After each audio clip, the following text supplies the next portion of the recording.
ನಮಸ್ಕಾರ. ರಿವ್ಯೂ ಚಾನಲ್ಗೆ ಸ್ವಾಗತ. ನಾನು ಸೌಖ್ಯ ಗಾಂವ್ಕರ್. ಇದು ಕರ್ನಾಟಕ ಪಾಲಿಟಿಕ್ಸ್ನ ಮತ್ತೊಂದು mega breaking news. Amit Shah ಭೇಟಿಯಾದ ಕರ್ನಾಟಕ ಕಾಂಗ್ರೆಸ್ ನಾಯಕ.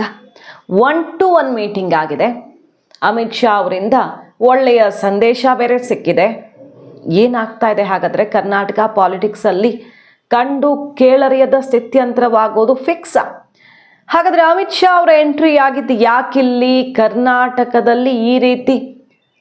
ಡಿ ಕೆ ಶಿವಕುಮಾರ್ ಅವರು ರೆಸಾರ್ಟ್ ಬುಕ್ಕಿಂಗ್ ತನಕ ಮಾಡಿಕೊಂಡಿರೋ ಹೊತ್ತಲ್ಲೇ ಈ ಸುದ್ದಿ ಈಗ ಕಂಪನ ಸೃಷ್ಟಿಸ್ತಾ ಇರೋದು. ನೋಡ್ತಾ ಹೋಗೋಣ, 1 by 1 ನಿಮ್ಮ ಮುಂದೆ ಇಡ್ತಾ ಹೋಗ್ತೀವಿ. ಮಿಸ್ ಮಾಡಿದ್ರೆ ನಮ್ಮ ಚಾನಲ್ನ ಸಬ್ಸ್ಕ್ರೈಬ್ ಮಾಡಿ, ನಿಮ್ಮ ಅಭಿಪ್ರಾಯ ಕಮೆಂಟ್ ಮಾಡಿ ತಿಳಿಸಿ. ಎಸ್ ವೀಕ್ಷಕರೇ, ಒಂದು ಕಡೆ ಡಿ ಕೆ ಶಿವಕುಮಾರ್ ಅವರು ಹಠ ಹಿಡಿದು ಬಿಟ್ಟಿದ್ದಾರೆ. ಶಾಸಕರ ಹೆಡ್ ಕೌಂಟ್ ತೋರಿಸೋ ತನಕ ಒಂದೊಂದು ಜಿಲ್ಲೆಗೆ ಕನಿಷ್ಠ 2 ಶಾಸಕರನ್ನು, 2 ಶಾಸಕರನ್ನು ಸೆಳೆಯೋದು. 50ರಿಂದ 55 ಮಿನಿಮಮ್ ಶಾಸಕರು ನಮ್ಮ ಕಡೆ ಇದ್ದಾರೆ. ಸೊ ನಮ್ಮನ್ನು ಬಿಟ್ಟರೆ ಸರ್ಕಾರ ಇರಲ್ಲ ಅನ್ನೋ ತನಕ ಡಿ ಕೆ ಶಿವಕುಮಾರ್ ಅವರು ಈಗ ತೊಡೆ ತಟ್ಟಿ ಅಖಾಡಕ್ಕೆ ಧುಮುಕಿದ್ದಾರೆ. ಮಿಡ್ ನೈಟ್ ಆಪರೇಷನ್ ನಡೀತಿದೆ. ಶಾಸಕರುಗಳು ಅವ್ರ ಮನೆಗೆ ಬರ್ತಿದ್ದಾರೆ. ಇವರೇ ಹುಡುಕೊಂಡು ಜೈಲಲ್ಲಿರೋ ಶಾಸಕರನ್ನು ಕೂಡ ಮಾತಾಡಿಸ್ಕೊಂಡು ಬರೋ ತನಕ ಸೀರಿಯಸ್ ಆಗಿದ್ದಾರೆ. ಓಪನ್ ಮೆಸೇಜು ಹೈಕಮಾಂಡ್ಗೆ, ಆಯಿತು ನಡೀಲಿ, ಶಾಸಕರ ಮತ ಸೀಕ್ರೆಟ್ ವೋಟಿಂಗೇ ನಡೀಲಿ ಮುಖ್ಯಮಂತ್ರಿ ಆಯ್ಕೆಗೆ ಅಂತ ಎಲ್ಲ ರಿಪೋರ್ಟ್ ಇಟ್ಟಿದ್ದೀವಿ ನಿಮ್ಮ ಮುಂದೆ. ಈಗ ಮತ್ತೊಂದು ಬಲು ಅಚ್ಚರಿಗೆ ಕಾರಣ ಆಗಿರೋ ಸುದ್ದಿ. ಕರ್ನಾಟಕದ ಕಾಂಗ್ರೆಸ್ನ ನಾಯಕರೊಬ್ಬರು ಈಗ ಅಮಿತ್ ಶಾ ಅವರನ್ನು ಭೇಟಿಯಾಗಿರೋದು. ಅವರು ಒಬ್ಬರು ಪ್ರಭಾವಿಯ ಪುತ್ರ ಬೇರೆ. ಇಲ್ಲಾಗ್ತಿರುವಂತಹ ಈ ಪವರ್ ಶೇರಿಂಗ್ ಹಗ್ಗಜಗ್ಗಾಟಕ್ಕೂ ಈ ಮೀಟಿಂಗಿಗೂ ಸಂಬಂಧ ಇದೆಯಾ? ಏನು ಮಾಡೋದಕ್ಕೆ ಹೊರಟಿದ್ದಾರೆ? BJPಗೆ ಒಬ್ಬರೇ ಅಲ್ಲ, ಒಂದು ಟೀಮ್ ಕರ್ಕೊಂಡು ಬರ್ತೀನಿ ಅನ್ನುವ ಸಂದೇಶವನ್ನು ಕೊಟ್ಟು ಬಿಟ್ಟಿದ್ದಾರೆ ಇವರು. ಅಂಥ ಚರ್ಚೆ ಕೂಡ ನಡೀತಾ ಇದೆ. ಯಾರವರು ಅಂದರೆ ಆಶ್ಚರ್ಯ ಆಗಬಹುದು ನಿಮಗೆ. KN ರಾಜಣ್ಣನವರು BJP ಸೇರ್ತಾರಾ, ಅಥವಾ ಇದು ಹೈಕಮಾಂಡ್ಗೆ ಎಚ್ಚರಿಕೆಯ ಸಂದೇಶವ? KN ರಾಜಣ್ಣನವರ ಪುತ್ರ MLC ರಾಜೇಂದ್ರ ಅವರು ಡೆಲ್ಲಿಲಿ ಕೇಂದ್ರ ಗೃಹ ಸಚಿವರ ಜೊತೆಗೆ, ಇದೇನು ಸೀಕ್ರೆಟ್ ಆಗಿರೋದಲ್ಲ, ಕೈ ಕುಲುಕಿರೋದು, ಮಾತಾಡಿಸಿರೋದು ಓಪನ್ ಆಗಿದೆ. ಸಪ್ರೇಟಾಗಿ ಅಮಿತ್ ಶಾ ಅವರು ಮಾತಾಡಿರೋದು ಕೂಡ ಹೊರಗಡೆ ಗೊತ್ತಾಗ್ಬಿಟ್ಟಿದೆ. ಆಮೇಲೆ ಒಳ್ಳೇದಾಗತ್ತೆ, ಎಲ್ಲ ಒಳ್ಳೇದಾಗತ್ತೆ, ಡೋಂಟ್ ವರಿ ಅಂತ ಅಮಿತ್ ಶಾ ಅವರು ಬೆನ್ನು ತಟ್ಟಿ ಕೈ ಕುಲುಕಿ ರಾಜಣ್ಣವರ ಹೆಲ್ತು ಮತ್ತೊಂದು ವಿಚಾರಿಸಿ ಕಳಿಸ್ಕೊಟ್ಟಿದ್ದಾರೆ. ಇಷ್ಟ ಆಗಿದೆ. ಅದು 5 ನಿಮಿಷದ ಮೀಟಿಂಗು, 10 ನಿಮಿಷದ ಮೀಟಿಂಗ್ ಅಲ್ಲ, ಅರ್ಧ ಗಂಟೆ ನಡೆದಿದೆ ಮೀಟಿಂಗು. ಏನಾಗಿದೆ ಹಾಗಾದರೆ ಆ ಮೀಟಿಂಗ್ನಲ್ಲಿ ಅಂದರೆ, ಮೇಲ್ನೋಟಕ್ಕೆ ಅದು ಸಹಕಾರಿ ಸಂಬಂಧಪಟ್ಟಂತೆ, ಸಹಕಾರಿ ಇಲಾಖೆ ಸಂಬಂಧಪಟ್ಟಂತೆ ಮೀಟಿಂಗು.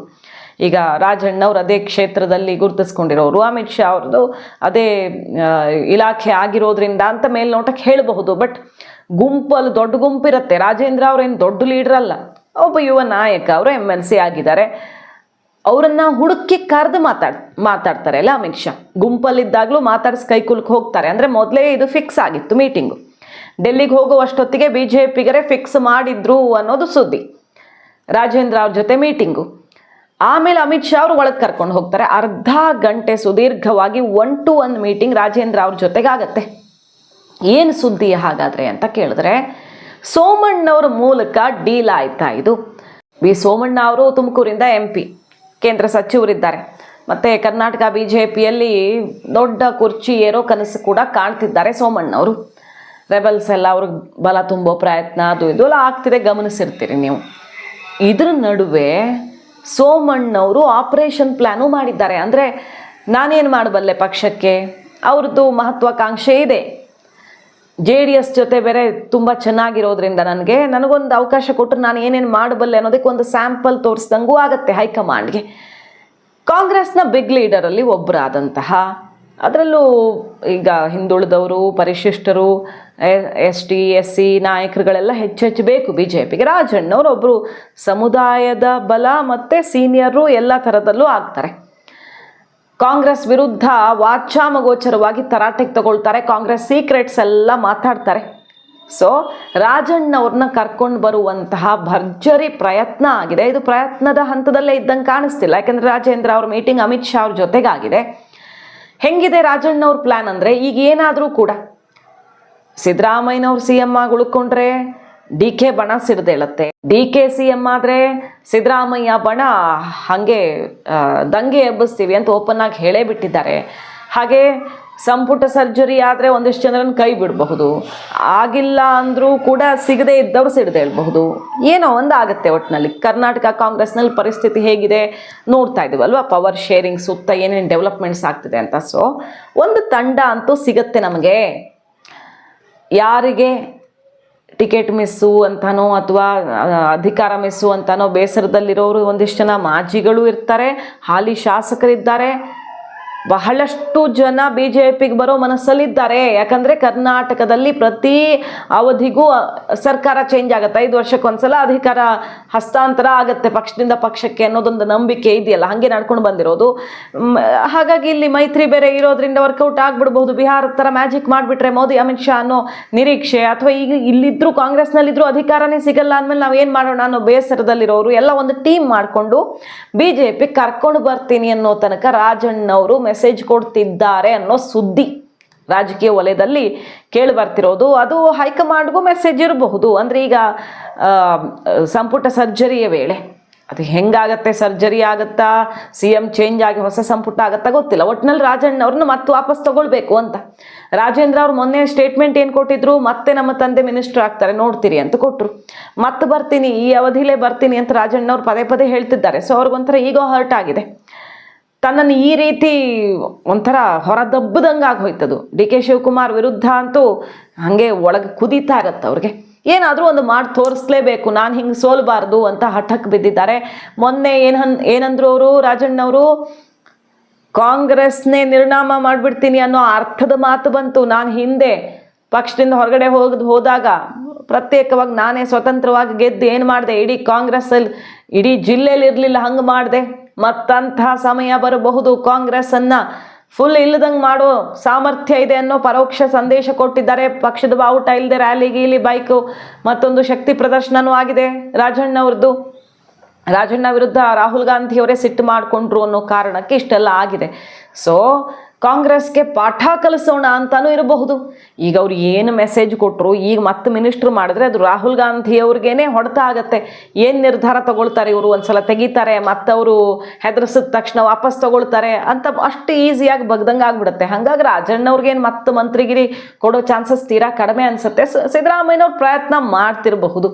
ಸಿದ್ದರಾಮಯ್ಯನವರದ್ದು ರೋಲ್ ಇರಬಹುದು, ಯಾರಿಗೂ ಗೊತ್ತು. ಪರೋಕ್ಷವಾಗಿ ರಾಜಣ್ಣವ್ರನ್ನ ಅಮಿತ್ ಶಾ ಭೇಟಿಗೆ ಅಥವಾ ಈ ರೀತಿಯದ್ದೇನಾದ್ರು ಬೆಳವಣಿಗೆಗಳಾದರೆ ನಾಳೆ ಸಿದ್ದರಾಮಯ್ಯನವ್ರನ್ನ ಕೆಳಗಿಳಿಸಿ DK CM ಮಾಡಿದಲ್ಲಿ ಸಿದ್ದು ಬಣ ಏನು ಮಾಡಬಹುದು ಅನ್ನೋದಕ್ಕೆ ಒಂದು ಮೆಸೇಜು ರವಾನೆ ಮಾಡ್ದಂಗೆ ಆಗತ್ತೆ. ಹೆಂಗೂ ರಾಜಣ್ಣವ್ರು ಸಿಡ್ದೆದ್ದಿದ್ದಾರೆ, ಸುಮ್ಮನೆ ಯಾರ್ಯಾರನ್ನೂ ಕಳ್ಸೋಕ್ಕಾಗಲ್ವಲ್ಲ ಅಮಿತ್ ಶಾ ಅವರು ಮೀಟ್ ಮಾಡೋಕ್ಕೆ. ಹೆಂಗೂ ರಾಜಣ್ಣವ್ರು ಕವಲ್ದಾರಿಲಿ ನಿಂತಿದ್ದಾರೆ, ಅದು ಒಂದಾಗೋಗ್ಲಿ, ಸಿದ್ದರಾಮಯ್ಯನವ್ರಿಗೂ ಒಂದು ಹೆಲ್ಪ್ ಆಗುತ್ತೆ. ಸಿದ್ದರಾಮಯ್ಯನವ್ರು ಮಾತ್ರ CM ಆಗಿರಬೇಕು, ನಾನು ಮಂತ್ರಿ ಆಗದಿದ್ರೂ ಪರವಾಗಿಲ್ಲ ಅನ್ನೋ ಮಾತು ಕೂಡ ಆಡ್ತಾರೆ ರಾಜಣ್ಣವರು. ಅಷ್ಟು ಅಭಿಮಾನ ಇಟ್ಕೊಂಡಿರೋರು ಆಗಿರೋದ್ರಿಂದಾಗಿ ಅವ್ರಿಗೂ ಒಂದು ಸಹಾಯ ಆಗುತ್ತೆ. ಸಿದ್ದರಾಮಯ್ಯನವ್ರಿಗೂ ಈ ಹೊತ್ತಲ್ಲಿ ಅಧಿಕಾರ ಜಟಾಪಟಿ ಜೋರಾಗಿರೋ ಹೊತ್ತಲ್ಲಿ ರಾಜಣ್ಣವ್ರು ಈ ಆಪರೇಷನ್ ಮಾಡಿದ್ದೇ ಹೌದಾದರೆ ಕೈಗದು ದೊಡ್ಡ ಏಟೆ.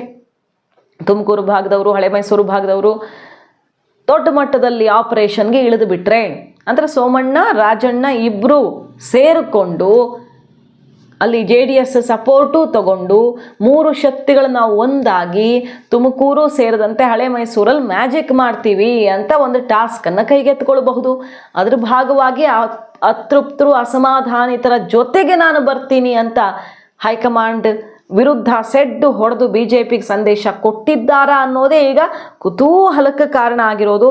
ಸಿಕ್ಕಾಪಟ್ಟೆ ಚರ್ಚೆ ಆಗ್ತಿದೆ. ರಾಜೇಂದ್ರ ಅವರು ಅಮಿತ್ ಶಾ ಅವರನ್ನು ಭೇಟಿಯಾಗಿರೋದು, ರಾಜಣ್ಣ ಅವ್ರ ಬಗ್ಗೆ ವಿಚಾರಿಸಿದ್ದಾರೆ. ಅಮಿತ್ ಶಾ ಅವರು ಹೊರಡುವಾಗ ಒಳ್ಳೇದಾಗತ್ತೆ ಅಂತ ಹೇಳಿ ಕಳಿಸಿದ್ದಾರೆ. ಅದು ಯಾವ ರೀತಿ ಒಳ್ಳೇದಾಗತ್ತೆ, ಯಾರ್ಯಾರಿಗೆ ಒಳ್ಳೇದಾಗತ್ತೆ ಅನ್ನೋದನ್ನು ಕಾದು ನೋಡಬೇಕು. ಒಟ್ಟಿನಲ್ಲಿ ರಾಜ್ಯ ಕಾಂಗ್ರೆಸ್ನಲ್ಲಿ ಹೊತ್ತುಕೊಂಡು ಉರಿತಿರುವಾಗಲೇ ಈಗ ಮತ್ತೊಂದು ಬಿಗ್ ಅಪ್ಡೇಟ್ ಬರ್ತಾ ಇದೆ. BJP ಕರ್ನಾಟಕದಲ್ಲಿ ಈಗಲೇ ತಯಾರಿ ಮಾಡ್ಕೊಳ್ತಿದ್ಯಾ ಮಧ್ಯಂತರವಾಗಿ ಏನಾದರೂ ಆಗುತ್ತೆ ಅಂತ, ಅಥವಾ 28ಕ್ಕೆ ಎಲ್ಲ ಕಡೆಯಿಂದ ಬಲ ಒಗ್ಗೂಡಿಸ್ಕೊಂಡು ಬಿಡಬೇಕು, ಯಾವ ಬಗೆಯಲ್ಲೂ ಲಾಸ್ ಆಗಬಾರ್ದು, ಬಿಹಾರದ ರಿಸಲ್ಟ್ ಇಲ್ಲಿ ಮರುಕಳಿಸ್ಲಿ ಅನ್ನೋ ತನಕ ಪ್ರಯತ್ನವಾಯಿತು. ಕಾದು ನೋಡಬೇಕು. ಒಟ್ಟಿನಲ್ಲಿ ಕರ್ನಾಟಕ ಕಾಂಗ್ರೆಸ್ನ ಬಿಗ್ ಲೀಡರ್ಸು ಕೈ ಕೊಡುವ ಹಾಗೆ ರಾಹುಲ್ ಗಾಂಧಿ ಅವರಿಗೆ ಆಘಾತ ಕೊಡೋ ಹಾಗೆ ಕಾಣಿಸ್ತಿದೆ ಬೆಳವಣಿಗೆಗಳನ್ನು ನೋಡ್ತಾ ಇದ್ರೆ. ಯಾರು ಕೊಡ್ತಾರೆ ಅದನ್ನು ನೋಡ್ಬೇಕು ಮುಂದೆ. ಸುಮಾರು ಗುಂಪುಗಳು ಬೇರೆ ಬೇರೆ ರೀತಿಯಲ್ಲಿ ಆ ಕಡೆ ಆಕರ್ಷಿಸಲ್ಪಡ್ತಾ ಇದ್ದಂಗೆ ಕಾಣುತ್ತೆ. ಎಲ್ಲರೂ ಒಟ್ಟಿಗೆ ಹೋಗೋಕ್ಕಾಗಲ್ಲ, ಇವ್ರು ಹೋದ್ರೆ ಅವ್ರು ಹೋಗಲ್ಲ, ಹಂಗಿದೆ ಪರಿಸ್ಥಿತಿ. ಆದರೆ ಯಾರು ಹೋದರೂ ಕಾಂಗ್ರೆಸ್ಗಂತೂ ಲಾಸ್. ಮಾಹಿತಿ ಇಷ್ಟ ಆಗಿದ್ರೆ ಮಿಸ್ ಮಾಡ್ತಾರೆ ನಮ್ಮ ಚಾನಲ್ನ ಸಬ್ಸ್ಕ್ರೈಬ್ ಮಾಡಿ, ನಿಮ್ಮ ಅಭಿಪ್ರಾಯ ಕಮೆಂಟ್ ಮಾಡಿ ತಿಳಿಸಿ. Thank you.